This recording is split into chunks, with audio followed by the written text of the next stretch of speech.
Hi, I'm Gaz Timmins. I'm an ex-Royal Marine Commando, now author. I've wrote a book based on my experiences of training, which was a diary when I was 20. It's called Becoming the 0.1%, 33 Lessons in Royal Marine Psychology, and that is due to be published by a major publisher in spring next year.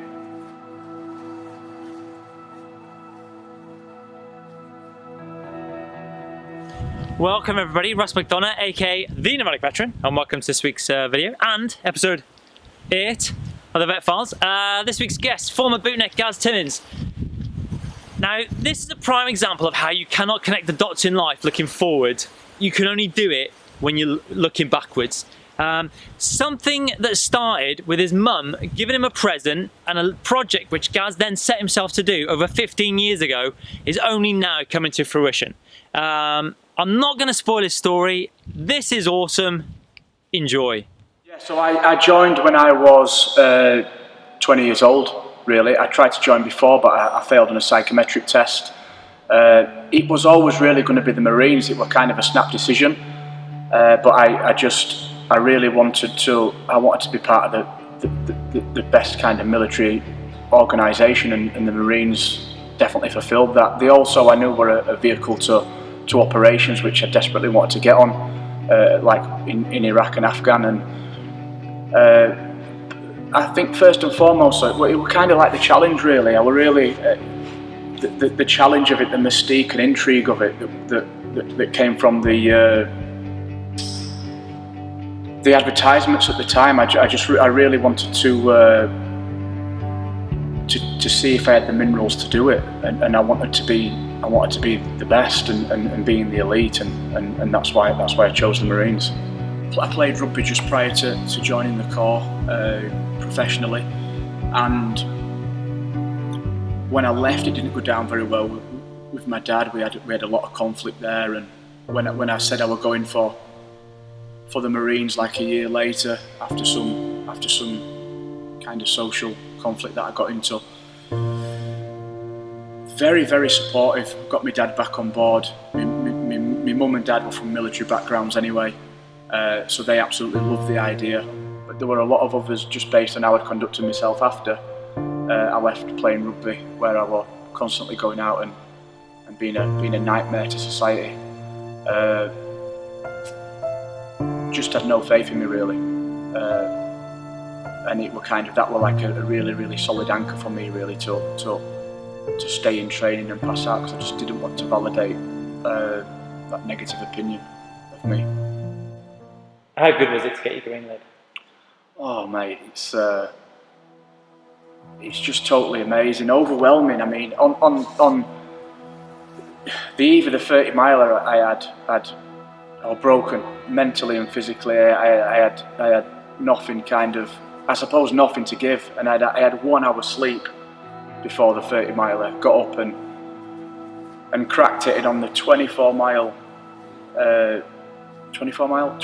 checkpoint, I kind of thought I had it in the bag, and I absolutely didn't, and I kind of started hallucinating and really fell behind the rest of my section, and I only caught them up at the very end as they were forming up to cross the bridge. And once I'd caught them up and I knew I'd done it, it was just absolutely incredible feeling, and it was an incredible feeling coupled with the fact that I was in excruciating pain with my feet and the rest of my body, my lower limbs and my back, really. But I can just remember getting my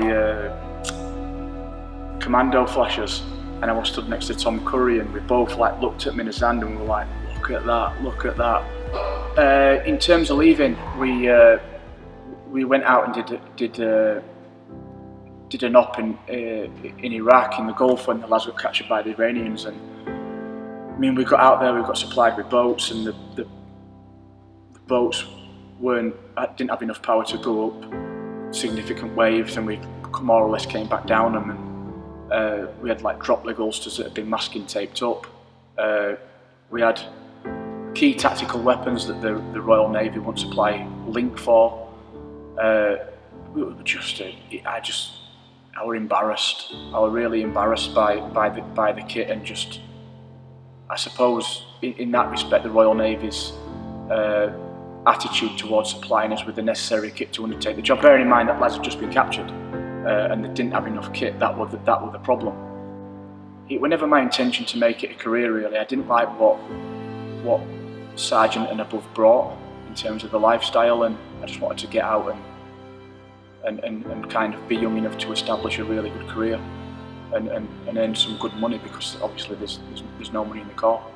Obviously, rewinding back, I've kind of got my mum to thank in a way. Just as I was getting on the train at Wakefield Westgate to go down to Lympstone, literally as the doors were just about to close, she threw me a diary she'd just purchased and just said, "Look, just write something, anything down when times get hard." And I just grabbed it reluctantly and we're just like, "Oh God, here we go." Got on the train. I had no intentions of writing it whatsoever. But on the way down, I opened it and just wrote how I was feeling heading down there. I always kind of liken it to being on a roller coaster when you're on it and it's going up, ready to come back down, and you want to get off but you can't. It were a bit like that kind of feeling. So I wrote them emotions down in the diary, and from that moment on, I just kept it. I felt compelled to keep it, and the training team. We had a very, very harsh training team, as everybody else does, I suppose. And they loved it. They absolutely loved it. They were like, "This is hoofing," and take it in and waterproof it. So they got behind it, and it definitely helped. At one point, I thought if they saw it, they'd rip all the pages out, and it were absolutely possible that could happen. But no, they were great, and even back then it had full support, and it's funny because even when I talk about it now and I talk to some of the lads that I can remember talking about the diary, they can't remember me writing it. So it's been quite a journey. The book kind of starts out with pre-Marines really, and just kind of sets up, I suppose, from a story adolescent kind of a mindset rationale really as to why I wanted to join the Marines, and then that journey in PRMC, my training for it, and then it goes into the diary entries then, week 1 to 34, because we got held in foundation for 2 weeks more because we didn't have enough people to go through. So there's 34 lessons that I'm working on, one lesson now, but it's training from start to finish, every week in training, every day, and it documents that journey, that raw journey that I wrote when I was 20, and then it's got some more contemporary element to it now, which is kind of academically grounded, which is I've incorporated a life lesson for every week in training. So for every week that you get in training, I've kind of brought out a significant point of that week and talked about it psychologically. And I suppose the message of the book is if you read the element, if you read the lessons, and you incorporate them and you adopt them into everyday life, you can kind of live with a 0.1% mindset. So that's kind of how it's gone. So it's just so unique, and I'm just so happy but still astonished that it's kind of my work, and there it is completely new and unique. So it's fantastic. I kind of stumbled across psychology and I thought, why not, let's give it a bash. And my rationale is because I wanted to, I'd felt like I'd done the hardest physical thing in the world, and I wanted to now do one of the hardest courses in the world academically, and psychology I thought kind of fit into that bracket, and I wanted to learn and get better at writing and just see if I had the academic capability to study the subject. and yeah, I absolutely loved it. Sometimes in life, when you step out your comfort zone, you're open then to people. You give people an opportunity to start talking, and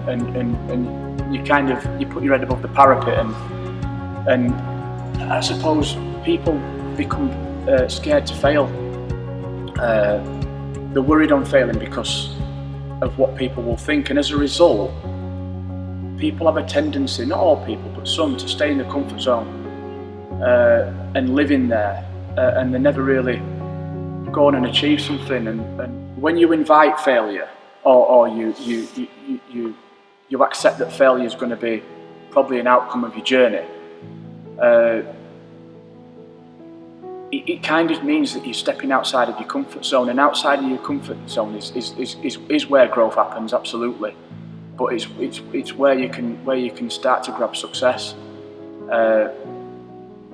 So I think for me, I mean, when I first turned the lights on with the book on social media, there were a few negative comments, and it knocked me a bit, knocked me confidence, and just I thought, I mean, I'm not the person that writes books. It's somebody else, and that's how I thought about it. Like me, and it's only over a period of time where I've just kind of really started believing in my capability and my credibility to be an author, and that's just come with the publishing deal. But I have a saying that I do take onto the course, and it's accept it.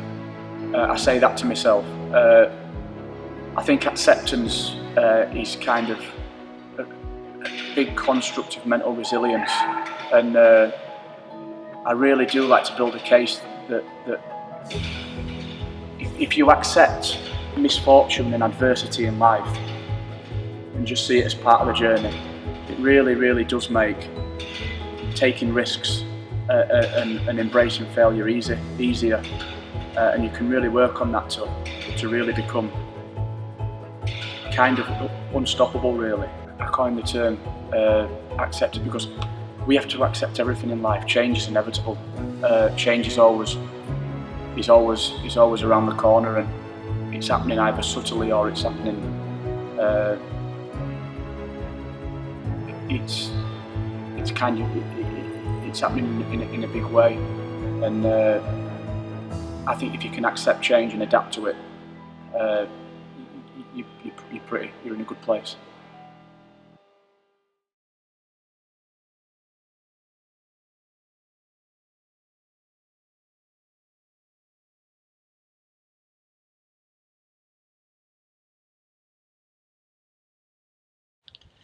How awesome is that story, eh? If I don't get a signed copy of that book from Gaz, I'll be threaders.